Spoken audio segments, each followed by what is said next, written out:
Welcome back to the channel. Welcome back to another episode of the Freshman 15 College Football Podcast with me, LP Cruz, and Tyler Moore, breaking down college football in about 15 minutes or so. But tonight, a little different. Week 10 last week had a lot of devastating losses on and off the field in college football.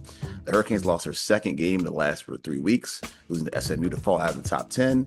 Also, for these two programs who have Cinderella runs, they may not be crashing the party anymore as Vanderbilt lost to Texas and Georgia Tech falls on the road to NC State, leaving their CFP hopes kind of iffy right now.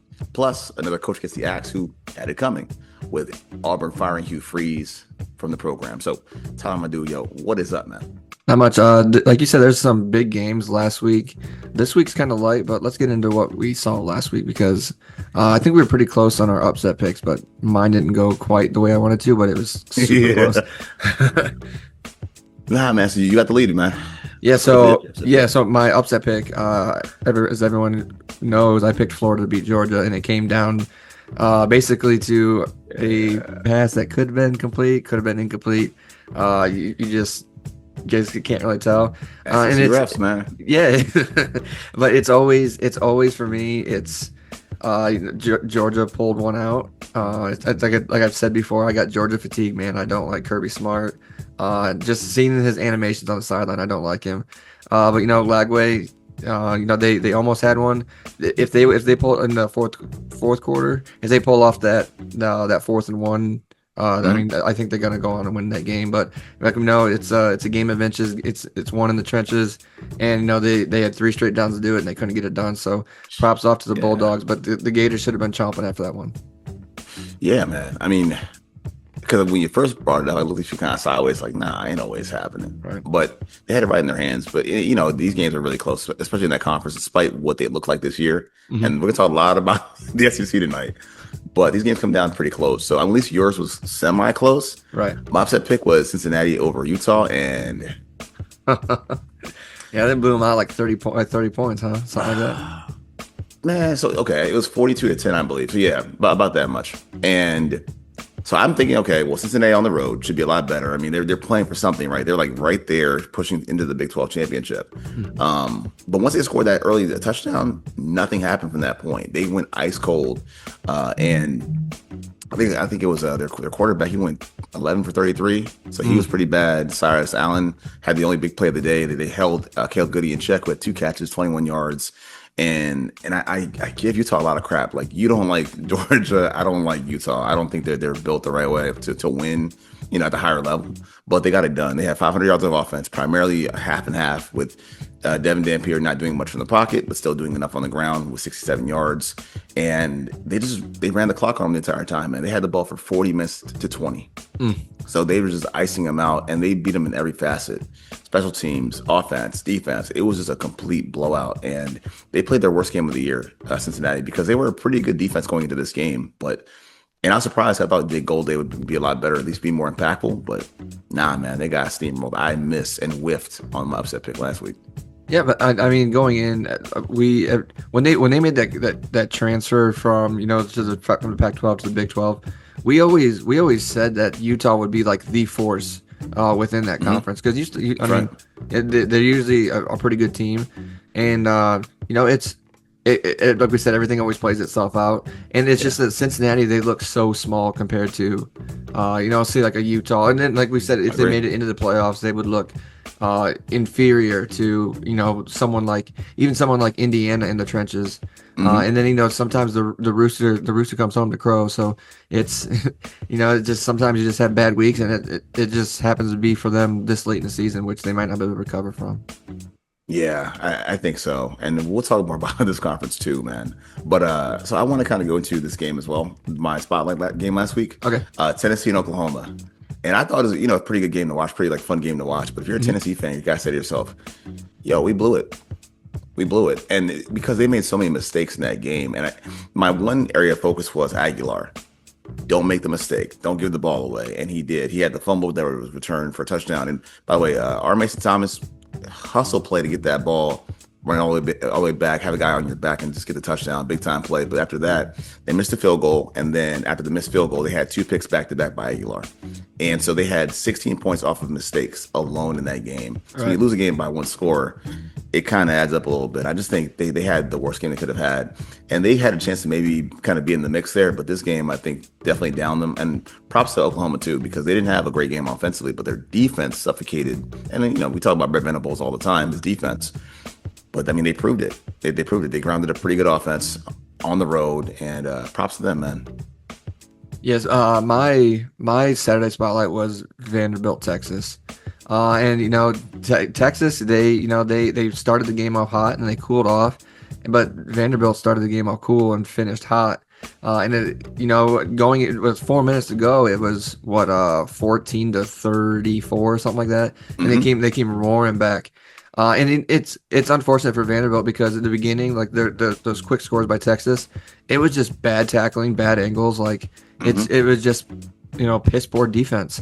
Just not having your fundamentals on a team that they are bigger than you. We talk about the size comparison, and you have that chance, and then like you don't get everything going until the fourth quarter, and they almost come back, and it's the onside, like you had the chance to grab the onside kick, like grab the ball, stop trying to scoop and score, grab the ball, and then that's all you have to do. You get the chance with 40 seconds to go, and you have Texas on their heels. I don't know why. I don't know if Texas lets off the gas. If they did that on purpose, or if Vanderbilt was just that coming back that well, and that gritty coming into the fourth quarter, because Pavia made a lot of big plays in the fourth quarter, but they turned it on a little too late. Like you said, that Cinderella story is kind of like fading now because they really have to play their butts off to try to get into the CFP. Yeah, and for me, that kind of segues into who helped themselves the most this week. I mean, I think, were you going to say Texas also? Yeah, Texas helped themselves. The ACC just crashed. They crashed and burned themselves. Georgia Tech losing. Thank God Clemson lost again. And then Virginia with close games. And I just don't see. Mine would be kind of a downer. It'd be like the ACC. Like they don't stand a puncher's chance when it comes into this, because you're losing too much inferior opponents. We thought, Miami's gonna be so good, and then they've dropped 2 this season now, inexcusably. And it's tough to say because there's a lot of high hopes for them at the beginning of this year for the way they were playing. That people say, hey, they should have been the number 1 team in the country, and then you drop 2, and you just don't look at. So I say it's the ACC as a whole, because even say Virginia does make it in, I don't give them a puncher's chance against any of the big boys. So I think that's a participation trophy, is the ACC. Yeah, man, and that's fair to say. And again, because they pretty much got the spillover from the Pac-12 too, right? So the team that came in, so the conference is already kind of thinned out as it is. I do think one of the better teams that we haven't talked about in the conference is Pitt, but again, where does Pitt stack up to everybody else? Like, where would they be at? And it's just so inconsistent. Like, you have Syracuse that can win a crazy game out of nowhere, but then all of a sudden fall flat the following week, right? It's just, and then losing to UNC. It's hard to call where this conference is, and whoever is at the top of the ACC, you wouldn't buy them anyway. Right. You know what I'm saying? Like, correct. It wouldn't matter. And even like NC State winning last week against Tech. And I mean, you were probably the most bullish one of us regarding those teams in the conference. I think you've been pretty bullish on Tech all season. I know you like history guy, the King, but you know what it was, obviously. Yeah. So losing that game last week, it definitely falls back for the whole conference. I will go in a positive spin, though, as far as who helped themselves this week. And I got to bring it back to Texas. And I look at Arch Manning, too, because look at Texas. I know Arch got a lot of crap for how he played in week 1 on the road against Matt Patricia, Ohio State, and just having kind of big games against like subpar competition. But for them to win the game, they needed a resume builder. Like, they needed a win to kind of, and we might say that's a bit fluff because you might have doubted Vandy the whole time, but they needed to kind of plant their flag back in the conference. So winning that game and being up by how they were, and Arch was, I think Arch had a QBR rating of 93.1. 300 yards, 3 TDs, no picks, and they dominated that game. So depending on how you feel, did they let the foot off the gas, or were they just trying to lose the game with Sarkisian? I can't say that for sure, but I do know that they won the game. And when you look at them now, kind of in rear view, you can say, hey, look, I have 2 losses. A 7-point loss to the best team in the country, who's been obliterating everybody in college football, and a loss against Florida, who just almost pulled up the upset versus Georgia, right? So it's almost like, is Florida better than we thought they are? Is Texas actually pretty good the whole time? I just think that that I guess ambiguity, it helps them and helps their case. So I think that they're big winners, and like you said, everything crashed and burned in the ACC by comparison. So while those teams losing, them winning and stepping up in that spot, I think it's a big win for them, and they go up, double checking this, 9 spots in the polls. Yeah. I mean, and for people that don't know, I mean, they probably do, but the initial college football playoff bracket came out this week, and I really don't care about it until like, let's say like week 3 of it coming out. That's when a lot of we're in November, so conference play is really kicking off, like continuing in where these teams are really going to be grinding, except for Ole Miss. They're playing Citadel this weekend. I'm taking a shot there, but yeah, it's and you get to things like the Ole Miss. I think there's a distraction there that I don't think a lot of people are talking about. Like Lane Kiffin isn't extended, and there's these coaches. There's these teams that want him as a coach, so I think that could be a distraction for him. But yeah, Texas really did help themselves. I think they are a better team than Georgia. I think they are a better team than Alabama. Unfortunately, they just started off slow, and with that slow start, they're going to need one of these other teams to drop a game to even slide into the SEC championship game to lock themselves in. So, it's kind of like when you shoot yourself in the own foot early in the season, and then you're trying to play your way back in, and it's really hard to do. Especially with some teams that are good, and then especially when a certain red and black team gets favorable calls from the refs all the time. So, yeah, a rough shot for Texas, but they can still make it in there, and punch their way into like one of these final 4, one of the top 4 teams in college football. I can see it, man. So you talked about the also rans, right? So I think let's go ahead and segue into this week's games. You said that the slate's not very, I guess, full, right? Right, yeah. It's light. But that being said, I do think that there's the one marquee game, and I'm gonna let you go lead the way because I'm sure we had to have the same spotlight game, right? Yeah, BYU Tex, Mormon Raiders. Yeah, there we go. That's the one. I mean, like we always said, this stuff's gonna play itself out. We get to see it here. BYU, they have a really good defense. Texas Tech has a really good defense.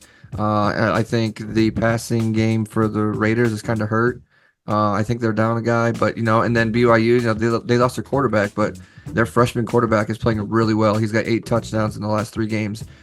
So we're going to see what both these teams are making. I think BYU is still undefeated, if I'm not mistaken. So I mean, we're gonna see because they're both in the Big 12, and we're gonna get to see this thing play out. So. Like we said, this thing always works itself out, and we're gonna, separating the wheat from the tar right here. So that's why it's exciting for me. It's not a game that I'd be like, oh yeah, I'm gonna watch it, but there's like really nothing else on, and it is a top 10 matchup, so why not? Yeah, I mean, so it kind of brings credence to how weird these polls have been, and because despite the rankings, right, of 8 and 9, we know that once you get to the CFP polls, these teams are not both going to be in the top 10. Like nobody's going to put them there, right? Like no one's going to consider them like that. So that's how it kind of works itself out. But all the same, to punch that ticket to get into the tourney here, you got to win this game. I'm not a fan of either Utah team, whether it be BYU, Utah themselves. I'm not a fan. I don't like the way their offenses are structured. I don't think they have enough firepower. And yes, I'm projecting as far as, hey, you get to the tournament, are you guys good enough to actually beat somebody? Right. I'm going to say no. And even in the case of Barrett Backmeyer, he has played like a lot of these tough games, these clutch moments. I have dead to rights in Arizona. They somehow won. And I kind of blame Arizona for that loss too. But again, he can only do what he has to do. He can only control, his performance. And he comes up clutch in these games. However, he's not really expanding the playbook. He's not really opening up the offense. Everything is condensed. And he's funneling, my bad. He's funneling everything to 2 receivers. So it's not like a diverse offense. Yeah, they run the ball a little bit with LJ Martin, but I don't think they have the firepower to keep up with Texas Tech if they have a chance. And the way I see it is in this game, if they can somehow make it a shootout, you have a top edge rusher for the Red Raiders. If David Bailey has a chance to get him in the pocket and make him a quarterback from the pocket, I just don't see it happening, man. I think it's going to be a game where points have got to be scored early. Now, if it's one of these like, knock it out slugger kind of games, then it kind of favors BYU. But either way, man, styles make fights, obviously. So I think it's a game to watch just based on the 8 and 9 matchup, as you said before. But I'm just not a believer in these Utah teams going forward. So that's why I'm looking at Texas Tech. You think this is going to be like a big time, old school Big 12 shootout, or you think it's going to be like a grinder? The problem is I have no idea. I have no idea.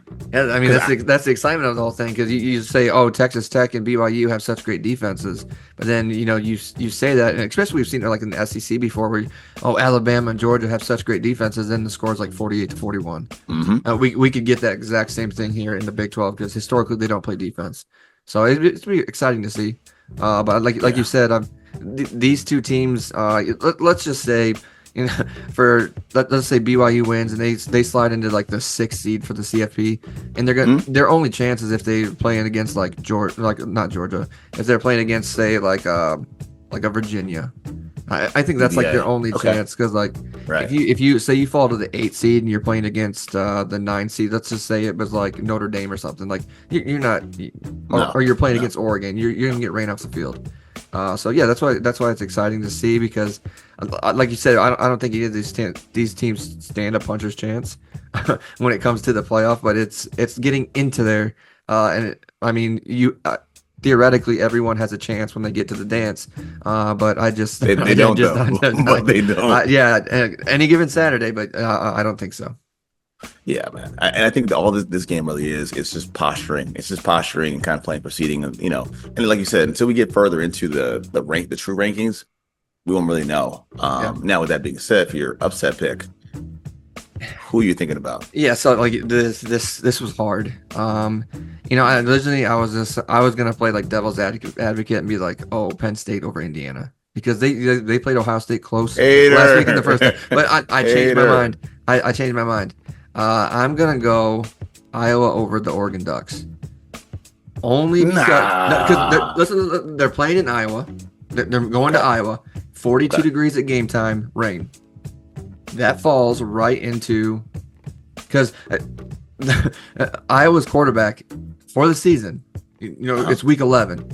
He has 956 yards passing, 4 touchdowns and 4 interceptions. They're gonna turn them. They're gonna turn. Snap the ball, turn around, hand it off to a running back. Make your defense, and their defense, Iowa's defense played Indiana really hard. Like you said before, you said before, Oregon, their offense runs through 2 different players. If Iowa funneled, what's that? They're funneled. You're funneled to those 2 players. So if you can limit those 2 players, get DeMonte Moore like off his thing and do what Iowa defense does. In sloppy conditions, in a colder environment, something that Oregon's not used to. I'm saying that's where the chance is. And like I said, I didn't have very many games to choose from. So I'm taking the Hawkeyes over the Ducks. I was close last week. I'm taking the Hawkeyes over the Ducks this week. That's crazy. So, okay, I'm with you on the environment. I'm with you on how they play it being physical. And inexperience, my biggest worry about Oregon is how young they are and how they're reliant upon the young quarterback, the young receiver, and a tight end. Don't like it, not really a fan of it, but it's playing what you have. That being said, though, they are good on the interior stopping the run. They have good linebackers too. Like their front 7 is pretty solid. I'm not so keen on their back 7. I mean, they're secondary, but they do play pretty good. So I just think if you had to put the pieces together and make them kind of go at it, I would say they hold Iowa to how many points you think? 17? Yeah, something like that. You're pushing it for Iowa, man. That's what I'm saying, right? Yeah, so I mean, but Iowa, it just like a fumble recovery for a touchdown or a pick 6. That's Iowa football, and this weather falls right into their hands. That's why I'm just saying. That's why I'm taking the Hawkeyes over the Ducks this week. If they play the same blueprint, if they copy the blueprint that you saw Indiana play against Oregon at Oregon, they got a shot. My only worry is offensively. You just said it, right? Offensively, where are the points going to come from? Correct. If we don't beat ourselves, if we don't miss field goals or have a block punt, I don't know, man. I don't know. Like, I believe in miracles too, but you're asking for a lot. So, but hey, I mean, you've been pretty close. So, okay. So I had to go kind of outside the box here too. It's a thin slate, and a lot of these games I think are, and just for the record too, a game that I saw that I think is closer than people may look at. I wanted to pick on Louisville, I couldn't. I saw Maryland was actually an underdog against Rutgers, and I think they're better than Rutgers. But the game I settled on went back to the ACC, and the game I feel the best about is Wake Forest over UVA. Okay. So looking at the recent history here, it's kind of been like a pseudo rivalry, believe it or not. I don't really keep too much. I mean, I'm in the ACC territory, but I don't watch it too much. But so Wake Forest is 5 of 6 in the last 6 meetings against UVA, Okay. and beating them pretty soundly too as well. Now, the one thing I do know about Wake Forest is they will turn over the ball. Sorry, they'll get turnovers in bunches, things like that. That'll happen. It actually goes both ways for them too. I know they got blown out by Florida State, but they are a defense that's pretty opportunistic. And if they can somehow slow down the UVA passing game and force Chandler Morris to make mistakes, and he has, I mean, he's 12 TDs, 5 picks, and they run the ball pretty well. If they can run the ball pretty well, I think they got a shot. I just haven't believed in UVA, and you don't either. I know you don't. No, I don't believe in anyone from that conference. It's whatever. So I just think that's part of it, though, right? Like if they can run the ball, and mind you, they have 2 losses this year. Their loss would be to Georgia Tech and NC State, who also beat Georgia Tech as well. And it was pretty close in both situations also. I just think if they can kind of make the game muddy, dirty, run the ball with DeMond Claiborne, I just think they have a shot. And again, I'm not a big believer in that. And the only time I really started to kind of look at UVA funny, and I should from the start, I guess, that game with Washington State raised a lot of eyebrows for me. And how they've kind of survived and hung around and still ranked in the top 15 by dumb luck. I just don't think they keep it moving, man. I'm going to go with them to lose. I'm going to say they lose at home 24-21. Okay. The other big game, I guess you could call it a big game. You would say it's a big game if you look at the beginning of the season. It's LSU Alabama. I don't give LSU. I guess I can't say that because he still got Nussmeier, but your defense is still pretty good. But I don't. It's just not a game that I feel like watching. I think I got SEC fatigue right now. Yeah, because you go into the season, you're like, oh, LSU is going to be good, and Alabama's going to be good, and Georgia, and then you're just like you're let down, and then they're always it's just it's something. LSU, man, it's like exhausting. Like start off good and terrible. It's like the complete opposite of a Notre Dame. So, yeah, I would say that'd be like my honorable mention for this week would be LSU, Alabama, if you want to flip that on to 7:30. I think in the case of LSU, their team that their hype was kind of false a little bit too, right? I mean, you talked about Penn State earlier, but I think also LSU benefited from the same thing. We watched them last year too, and we looked at Nussmeier, and we weren't sold on Nussmeier either in watching him play. So correct. I just think a lot of the love they got, a lot of the program they got, and they have great talent. I'm not going to deny that. They have great players in the program. But you look at how Alabama's playing on defense right now, and again, I don't love the quarterback either, but Ty Simpson is actually getting it done. They're running the ball with Jan Miller, and they're not – this is not Alabama of Saban Alabama, right? They're not loaded correct. All across the board. They're not as talented. But – the conference is not as good either. So it all kind of weighs out, man. And it's sad for a rivalry game to not have that kind of intrigue. But I don't see it happening, man. I do think that Alabama could play. So I think they could play tight because they're nervous. And the worst part of, I think the worst fear for some of these teams, and like one of the blessings for like a team that has fired its coach is like you're playing carefree.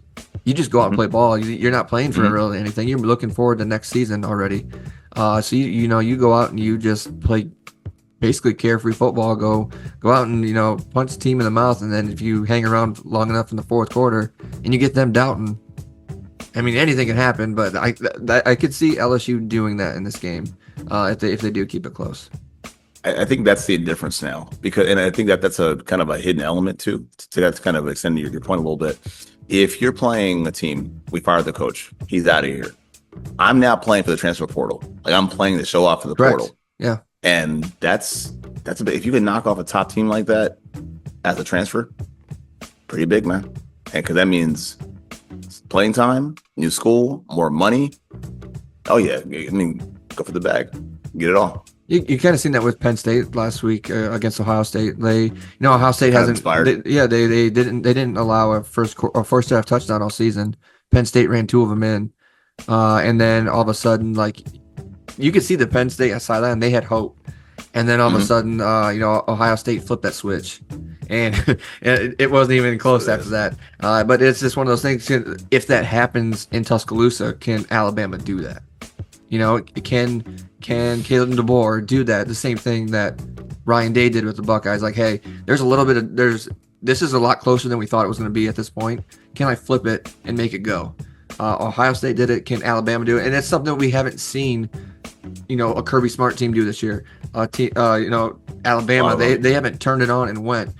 We've seen it from Indiana. We've seen it from Ohio State. And that's what I mean. That's kind of like when you say like these teams are set apart, and that's that.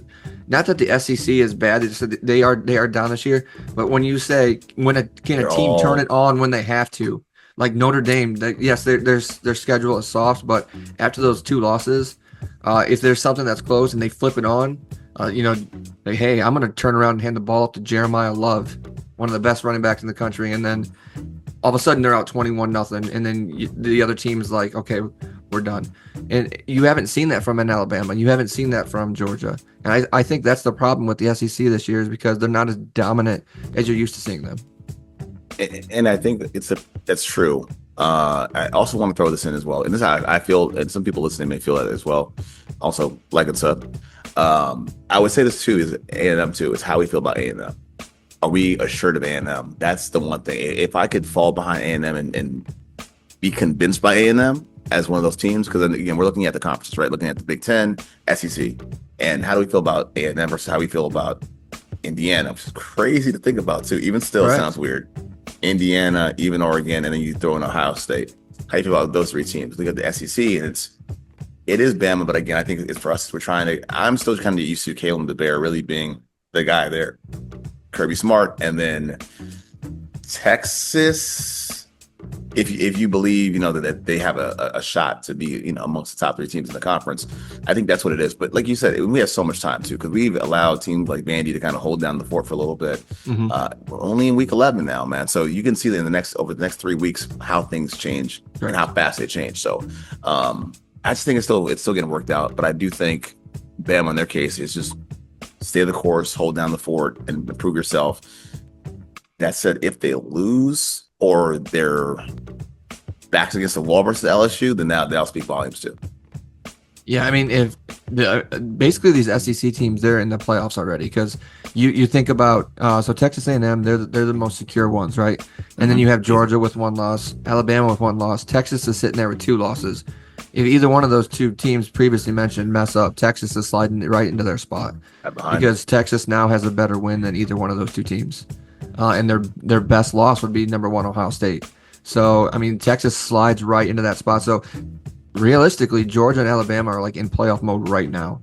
But like we said, we haven't seen them turn it on or do it early enough and put the game away. Because, when you watch Georgia play and struggle against a Tennessee, you watch Georgia play and struggle against a Florida who has 4 losses. They have they shouldn't be hanging around in those games. And same thing with, Alabama and South Carolina. You're just like, you guys are supposed to be blowing this, turning it on and blowing these guys out. Hold that spread at 17.5 or whatever it is. They're just not doing it, and it puts doubt in people's minds, and we see it on a week in and week out basis. And I think that's what it is for me. Is when you watch them, you're used to seeing them go, and they're not this year. And the only teams that are doing that is Ohio State and Indiana. Yeah. How do we forget to mention Ole Miss too? Yeah, I mean, I forget to mention them.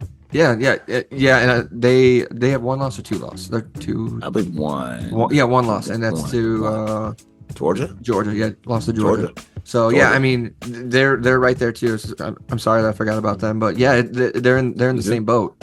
So I mean, I don't know. It definitely muckies the waters a lot. And you think about it like that. If all things serve and hold serve where they are, again, your top 3 teams of your conference, and then the teams, we could say Ole Miss, Bama, Texas, A&M, it pushes out everybody else. It pushes out teams like, again, anyone who's trying to buy in the Big 12, they're being pushed out. These teams, ACC are getting pushed out. I mean, it's going to be, I know you don't like this, but you know it's going to happen, right? Yeah, oh yeah, absolutely. Yeah. Very thick SEC field, no matter what. Yep. No matter what. Yeah. So. Yeah, that doesn't bother me, because I feel confident, even as a Big Ten homer. I feel like the top 2 teams, can hold down the fort anywhere. And those 2 teams, if they win out, they're going to play each other in the Big Ten championship. So one of them is going to have a loss, but that's not going to drop them out of the top 4 teams. they'll just basically switch. So I mean, it's like both those teams, they just have to hold course. It doesn't matter at that point. So the championship game it's just an extra game. It really doesn't matter. You're playing for 1 seed or 2 seed at that point, going in as 1 and 2. So either way, I think they hold it down, and it just depends on who you're going to end up playing. But I think favorable matchups for the 1 slot and the 2 slot, no matter what. So facts, man. All right, brother, man. Any last thoughts? No, I've said a lot this week, but no, it's a not as good of a week as football as we're accustomed to rolling into November. But we're 3 weeks away from like rivalry week, Thanksgiving at times. So it's going to get real good because these teams are, like I said, they are in playoff mode. So some of them are. So it should be real interesting with those teams. Leave it to us, man, to find something out of nothing this week. Only us here on the Freshman 15 podcast. All right, everybody. So I'm LB Cruz for my dude, Tyler Moore. It's been the Freshman 15 College Football Podcast. Peace.